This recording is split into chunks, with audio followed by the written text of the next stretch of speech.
WisconsinEye's Campaign 2024 programming is sponsored by Wisconsin Counties Association, Nicolet National Bank, Wisconsin Hospital Association, Operating Engineers Local 139, the Wisconsin Realtors Association, the Wisconsin Laborers District Council, and North Central State's Regional Council of Carpenters. To support programs like this, please consider a tax-deductible donation at wiseye.org/donate or by texting WisEye to 44321.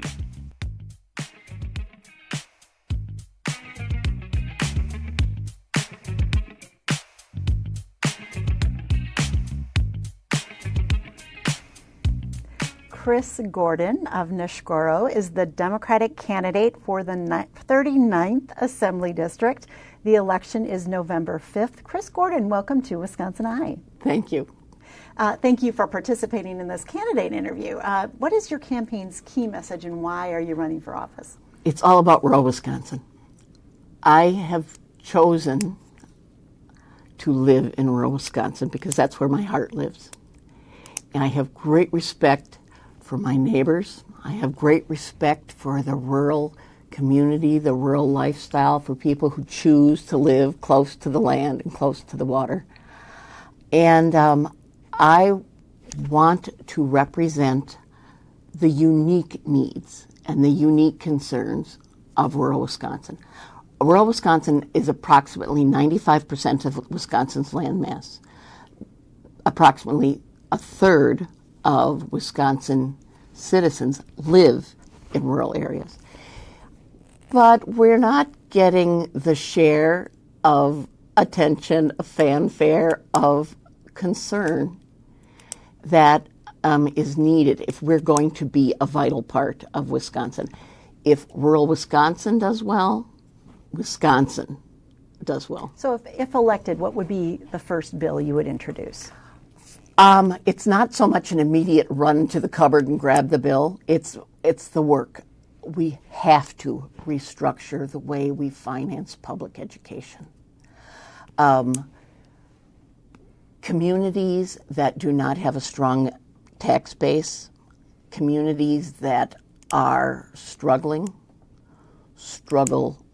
to keep their schools open, struggle to provide all that we can. Science is an art. Education is an art. Education is a science.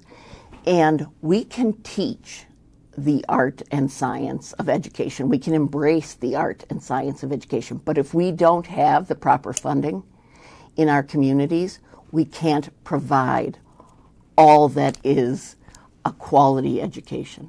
And we have to restructure the way we fund education so rural communities don't find themselves taxed beyond workability to provide schools. You'd be entering the legislature during a biennial budget year. There's currently more than a $3 billion budget surplus. What would be your top two priorities for that surplus funding? First, use it. Use it to benefit the citizens of Wisconsin. Having $3 billion sitting in a drawer is not fiscally responsible. And use it for priorities to serve Wisconsin families, Wisconsin workers. You didn't mention taxes. Tax cuts, tax reform, would the surplus go toward that? Tax reform is necessary. I have to tell you, I'm a candidate, not a legislature. I'm not privy to all the details that will come my way later should I be elected. But it is a given that we can make our tax structure better. We can assign the responsibility for taxes to those more able to pay and have less of a responsibility for the tax burden on families struggling to make ends meet. Is there one specific area of the budget where you would invest the surplus? Education. In education. K-12 education, leading issue for many voters. You talked a little bit about this. What's the main thing that needs to change in K-12 education? Is the restructuring of the way it's funded? Restructuring funding. In rural communities, our public schools are struggling to remain viable. They're struggling to remain open. In my community in Marquette County, we are running a school referendum for routine maintenance. Back in the olden days when I was a brand new school administrator, we ran referendums for big projects, new buildings, extreme, like adding a floor, things like that. When you did something very significant that was outside the regular operating budget, schools are struggling to maintain an operating budget to attend to things like maintenance, to attend to things like teacher salaries. This should not be the case. Higher education. What does the future of Wisconsin's higher education system, including both 4- and 2-year colleges, technical colleges, look like to you? What changes should the legislature be focusing on? Education is a lifelong issue. In Wisconsin and many places, we tend to think of K-12. It's the bedrock of our educational programs. But our post-secondary programs are fundamental to our success as a state. They're fundamental to the success of our citizens. Our universities are struggling funding. And part of the funding education has to include our post-secondary. More money in higher education. Yes. For example, in Marquette County, we don't have a single post-secondary educational institution. And you'd like to see one? I'd love to see rural people have access to the Foundations for Work. Foundations for Work is training, technical, vocational, and in some instances, a strictly academic path, like through a 4-year university and beyond. So what is our state's largest workforce development challenge, and how would you propose to address it? Training for everybody. Oh, I'm sorry. Training for everyone. And not necessarily that we provide training for everyone, but we have to make training accessible for everyone. People should not have to leave their communities and completely relocate to get training for fundamental skills in the trades or in entry-level medical professions, the things that keep our communities growing and thriving. We need medical clinics. We need skilled tradespeople. We need service providers. And that kind of training needs to be accessible in every community. Investments in public and energy infrastructure grow our state's economy. These investments also provide an opportunity to invest in our state's workforce, but currently there are no requirements for hiring local workers. Would you support a state resident hiring requirement for state, local, and utility scale infrastructure investments? We have a model in Wisconsin that already works, and it's like for teacher certification. Schools are required to hire fully certified licensed teachers. However, if there is an extreme circumstance and you can't find someone to fill that particular niche, you can go outside of that population to look for someone with the specific skill set you need. But first, you go within that population. Yes, we should absolutely be hiring our residents first. Employee classification is an issue in the construction industry. Some employers misclassify workers as independent contractors or pay them in cash off the books. This lowers costs by avoiding payroll taxes and unemployment insurance, and it puts compliant companies at a disadvantage when bidding on projects. Plus, misclassified workers may be denied minimum wage protections or overtime pay. Are you aware of this, and what do you think should be done about it? My family has been built on the backs and the hours it put in by skilled tradespeople. We are very proud to be skilled tradespeople. And so, yes, I'm very much familiar with these issues. We need to properly classify workers so that people can get the wages they deserve, so they can get the benefits they deserve.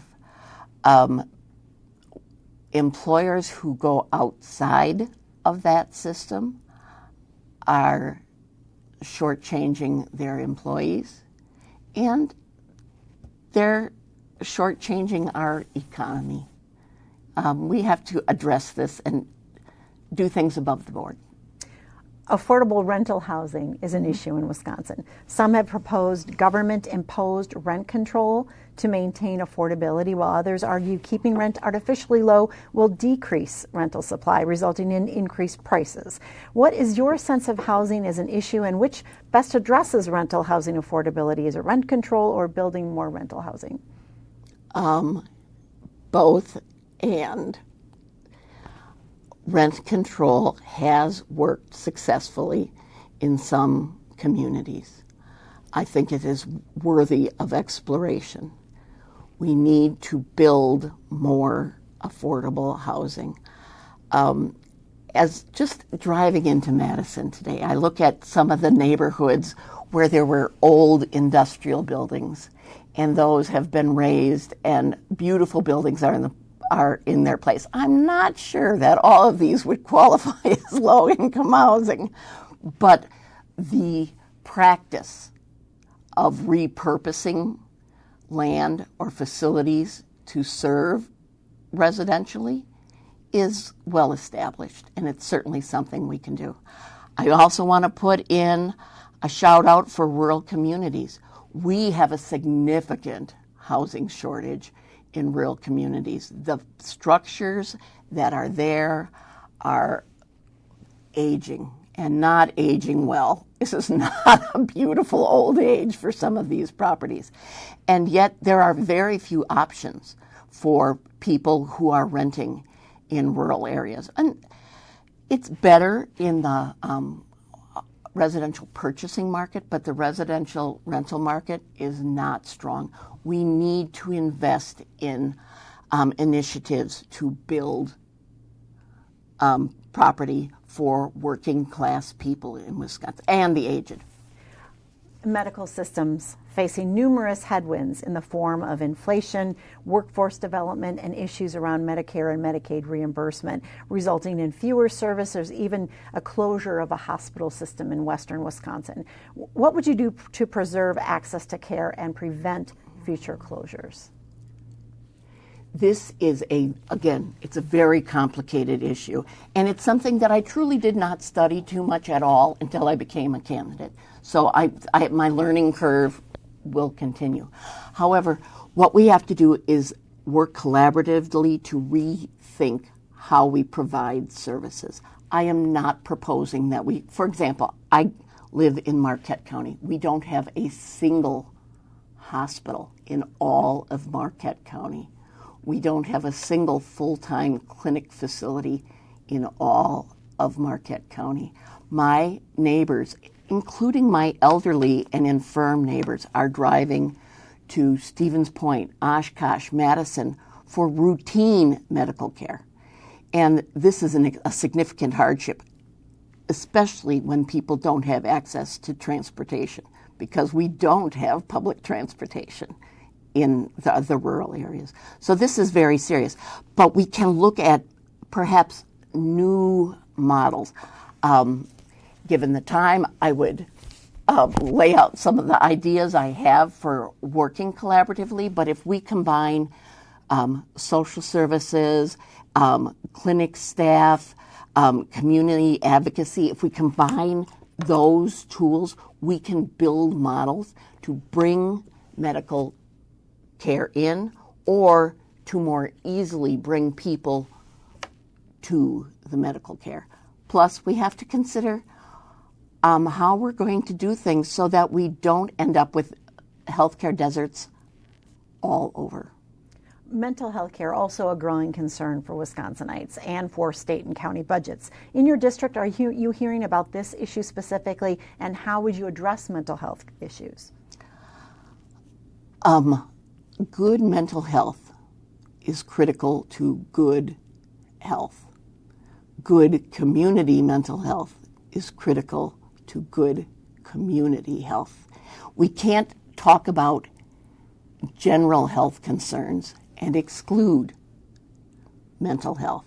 So as we are planning for a person's health care, we have to encompass mental health care as part of that. As we look at community health care, we have to include mental health care as part of that. How should Wisconsin move forward on the issue of abortion? Do you have a position on if there should be different limits or exceptions?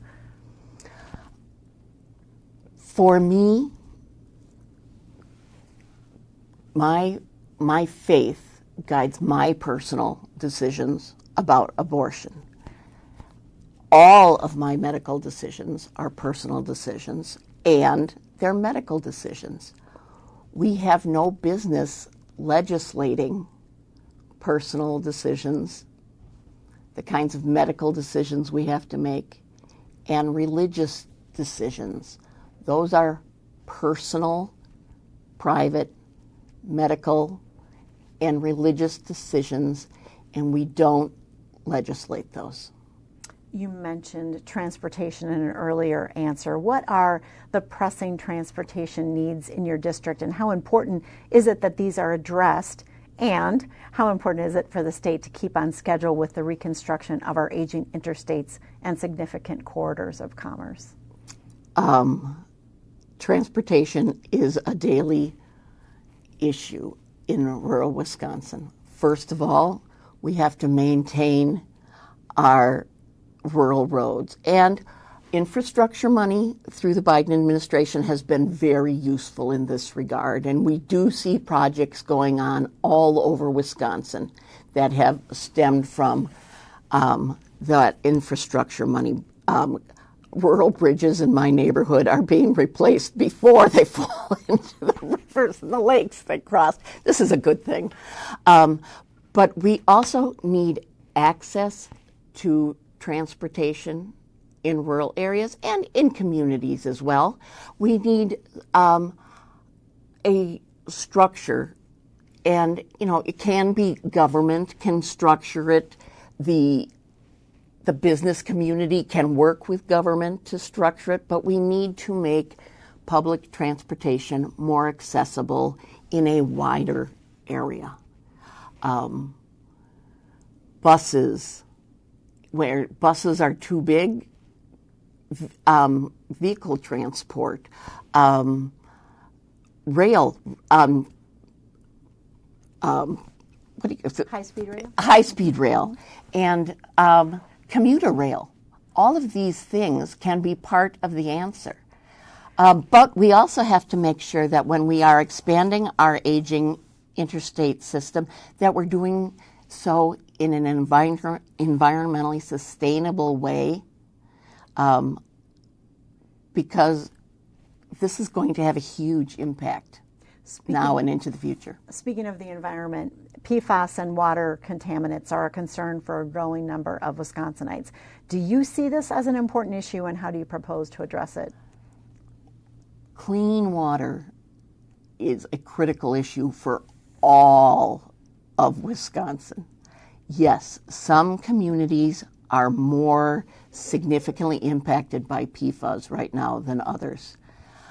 But we have agricultural contaminants in our groundwater and in our surface water. We have contaminants from just the way we live now in our groundwater and in our surface water. And we need to be more urgent in how we address these problems. We need to provide the DNR Wisconsin and the Wisconsin Department of Natural Resources was a role model for the country in years past. We need to reinvest in our Department of Natural Resources so we can have the science, so we can have the education, so we can have the regulation, and so we can have the enforcement that is necessary to protect our waters. What are the key differences between you and your opponent? I think our focus. I have no issue with Mr. Dahlman. He seems like a nice enough man. I've met him on a number of occasions. But his focus is to advance the national Republican agenda. And if that's what a voter's priority is, then Alex Dahlman would be their choice. However, if somebody wants to invest in rural Wisconsin, if someone wants to invest in our local problems, if somebody wants to invest in the well-being of our state, of cooperation in legislation, good old-fashioned collaborative lawmaking, when people who agree or not sit down at a table and hammer things through, that's me. I'm your girl. Final question. If you had a magic wand you could use over the state capitol and have just one issue resolved in a way that brings people together, what would that issue be? Public education. Oh, I almost sang it. But that's my song. That is something we all need. It's something we all use, and it's a way to benefit the entire state. Well, thank you, Chris Gordon of Neshkoro, the Democratic candidate for the 39th Assembly District. The election is November 5th. Chris Gordon, thank you for talking with WisconsinEye. Thank you for having me. This was actually fun. This programming is brought to you by our generous sponsors. Thank you for watching.